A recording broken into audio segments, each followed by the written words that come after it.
Judicial dream YouTube channel पर आपका स्वागत है। नमस्कार।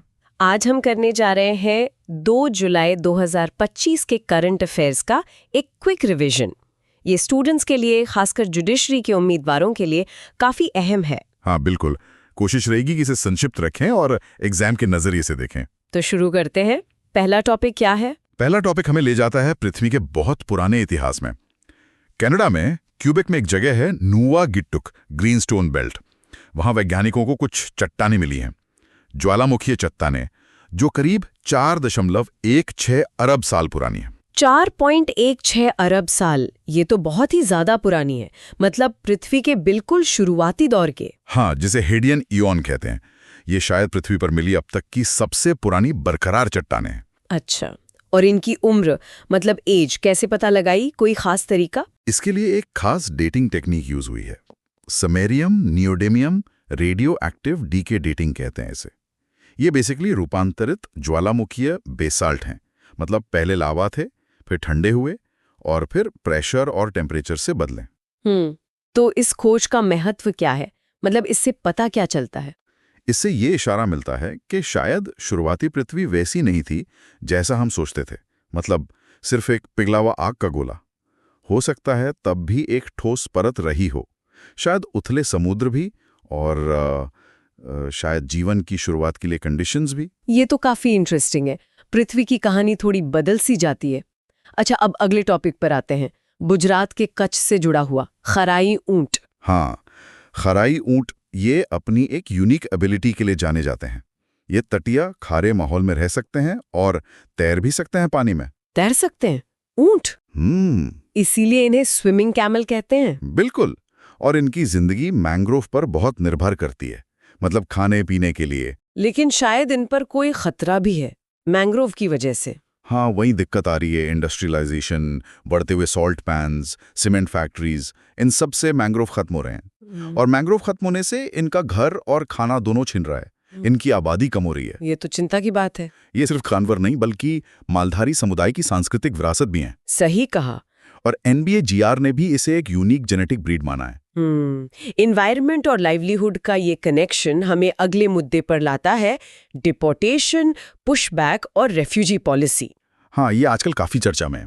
इसमें 2 टर्म समझना जरूरी हैं, डिपोर्टेशन और पुशबैक। डिपोर्टेशन या निर्वासन एक लीगल प्रोसेस है, फॉरेनर्स एक्ट 1946, और अब जो नया इमिग्रेशन एंड फॉरेनर्स एक्ट 2025 है, उसके तहत जिनके पास वैलिड डॉक्यूमेंट्स नहीं हैं, उन विदेशी नागरिकों को कानूनी प्रक्रिया से वापस भेजा जाता है। और पुशबैक? वो क्या है? पुशबैक अलर्ट चीज है। ये गैर कानूनी प्रैक्टिस मानी जाती है। इसमें क्या होता है कि बॉर्डर पर ही संदिग्ध विदेशियों को बिना किसी लीगल हियरिंग के वापस धकेल दिया जाता है। बिना सुनवाई के? इसमें तो फिर दिक्कतें होंगी। बिल्कुल। चिंता यही है कि कहीं ये गलत निष्कासन ना हो।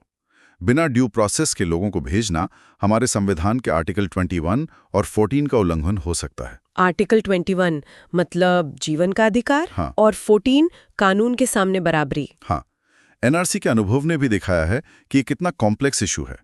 इसलिए एक राइट्स बेस्ड अप्रोच और फॉरेनर्स ट्रिब्यूनल्स में सुधार की जरूरत महसूस हो रही है। संविधान की बात निकली है तो एक और डिबेट आजकल चल रही है प्रियम्बल में सोशलिस्ट और सेक्युलर शब्दों को लेकर। हाँ, ये बहस पुरानी है लेकिन फिर से उठ रही है। ये शब्द 42nd अमेंडमेंट एक्ट 1976 से जोड़े गए थे इमरजेंसी के दौरान। सेक्युलर यानी धर्मनिरपेक्ष।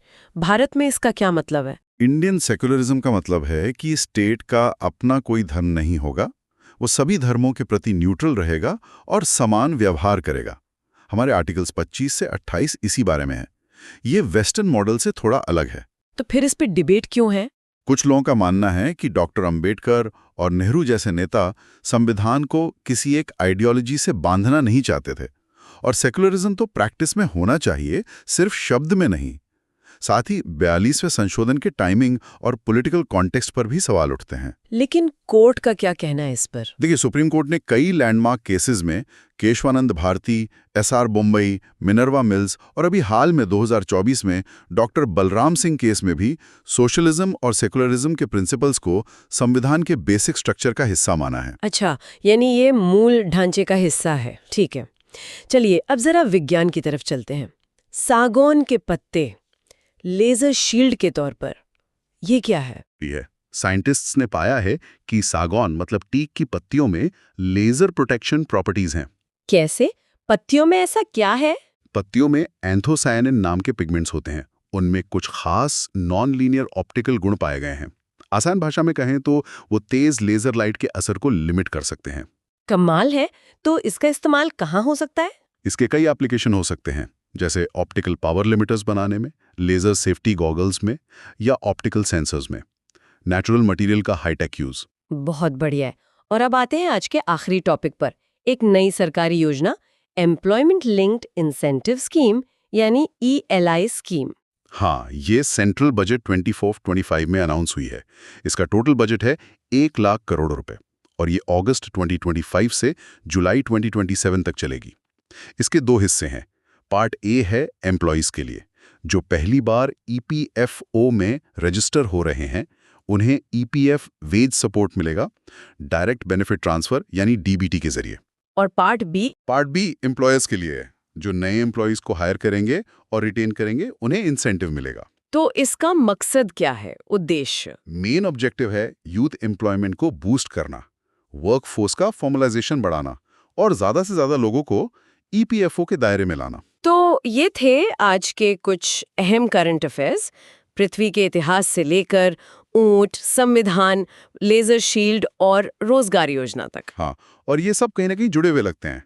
कैसे पुरानी चीजें, नेचुरल रिसोर्सेज और सिद्धांत आज की पॉलिसीज को शेप करते हैं। बिल्कुल, ये सोचना भी जरूरी है कि इन सब में बैलेंस कैसे बनाया जाए, पर्यावरण और विकास में या संवैधानिक मूल्यों और जरूरतों में। सही कहा। इसी विचार के साथ आज की चर्चा यहीं समाप्त करते हैं। अगर आपको ये जानकारी उपयोगी लगी हो तो वीडियो को लाइक करें और ऐसी ही और सामग्री के लिए जुडिशियल ड्रीम चैनल को सब्सक्राइब जरूर करें। धन्यवाद। मिलते हैं अगले वीडियो में।